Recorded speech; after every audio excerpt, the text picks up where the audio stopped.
Hi everyone, welcome back to a bit of a different one this time. Obviously the panel has changed again, there's no more gent, there is now advanced MxPro 4. So the system has expanded a bit. I don't only have devices in my room, there's now devices out in the pool house and the studio building, and I plan to expand down to the other shed as well. But to start the test, first what I'm going to do is I'm going to put the panel into test. So test zones, we'll do it with sounders, we'll put all of them in test, so just scroll back up through there, so they're all in test.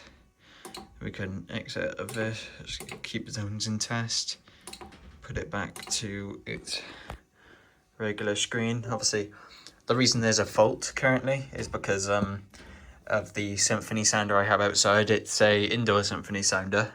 Obviously it's not shouldn't have been mounted outside, but it's dying anyway, hence the fault. It's reporting a device fault even though it still works, still sounds. So in my room for devices we have a XP95 KAC old style and a XP95 or it's just an intelligent Sonos red flash white casing. Going up there is a Discovery optical and there's a Discovery sounder base on there too, but the Discovery sounder base just isn't working. I think I need to configure it. It might still be on the output delay actually, that's probably why. But the first thing we're going to start with is doing this. Obviously my key is a bit broken, but in 3, 2, 1.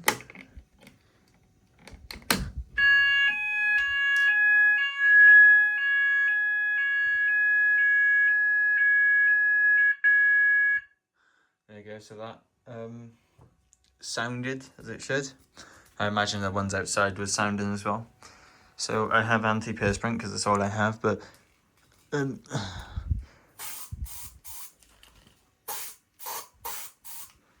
hopefully that was this anti-perspirant's running out, so hopefully that was enough to set it off. There we go, it's double blinking. Give it another burst. That should go off in a second. There we go.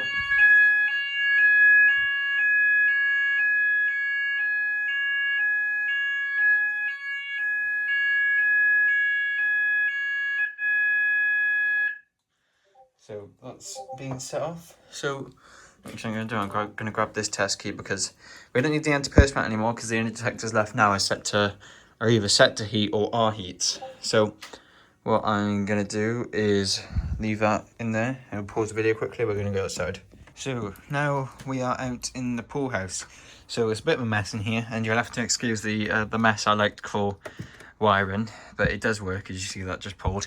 Up here we have a XP95 heat detector with a integrated sounder beacon base. Don't worry, that's all being sorted soon with everything, how damp it is. That is also, I intend to buy more FP, run it in FP, because obviously this is just CQR alarm cable. I've got these here. Okay, well that's gone back off. So we'll wait for that to automatically silence. That was probably just the detector re-alarming because I sprayed so much into it. But next I'm going to press this Discovery call point, and then after that I'm going to go get the hairdryer to set off the heat detector. So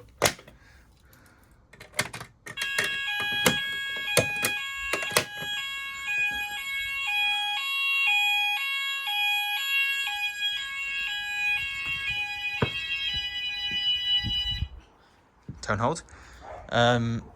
So I'm going to go get the hairdryer now to test the heat detector. Okay, so I have retrieved the hairdryer. Oh dear. I'm gonna plug it in. Hopefully it doesn't immediately turn on. We are safe. So we need all this wire because the detector is quite far away from the socket. So we'll put this on maximum heat and point it at the detector.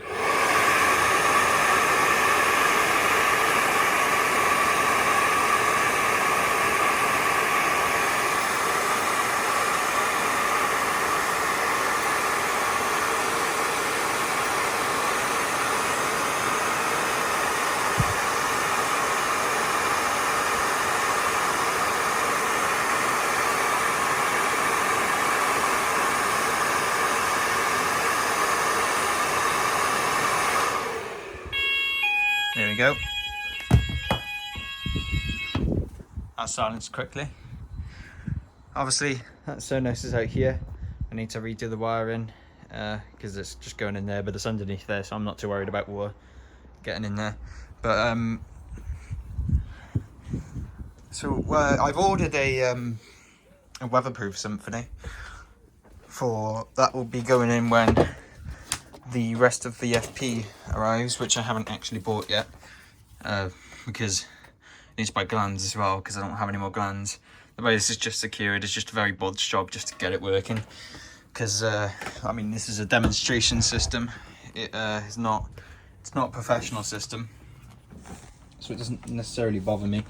It's not completely compliant, doesn't have the right cable and such, but if there's a fire it will tell me. So I'm gonna go put this here to my back, and that's yeah. Okay, so that is not the end of the test. So I'm gonna be doing something that I haven't really done in any of my other tests. I might have done it maybe once before, but we're going to be turning off the power and setting it off just to see it set the sounders off while it's on batteries.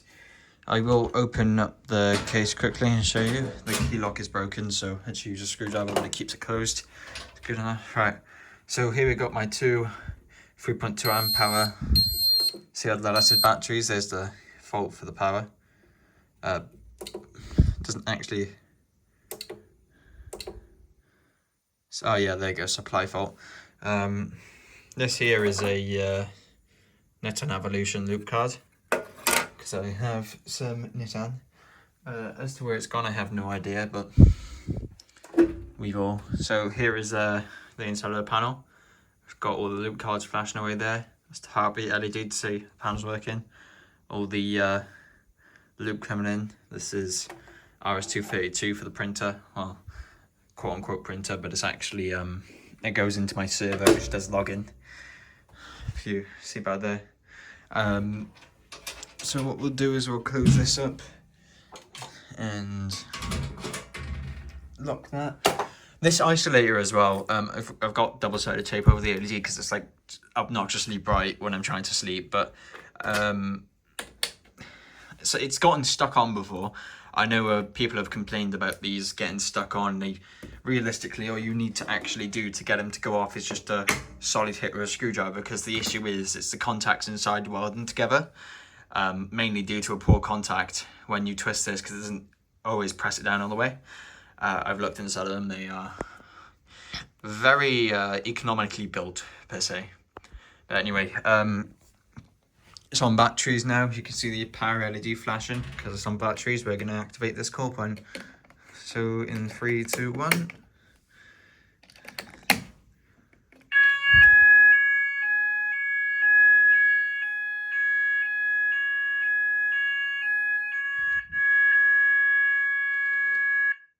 There you go. One hell of a tone hold, and the backlight's actually gone off because the AC light. So we'll turn that back on. It's strobing in the video, it's not doing that in real life, but that's because my eyes can't actually see it well. They kind of can, it's just not as bad as on video. But there you go, power's back on. So next thing we're going to do is take it out of test.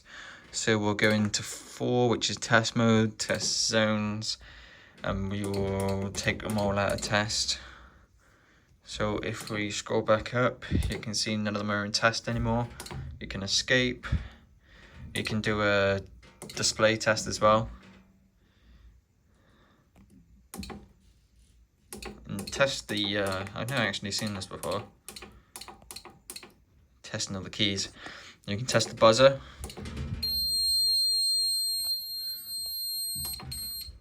it's incredibly annoying, but that's the end of it really. So hope you enjoyed this video, and hopefully there'll be more to come of this system when it gets expanded to more areas. Anyway, hope you enjoyed, and I'll see you guys later.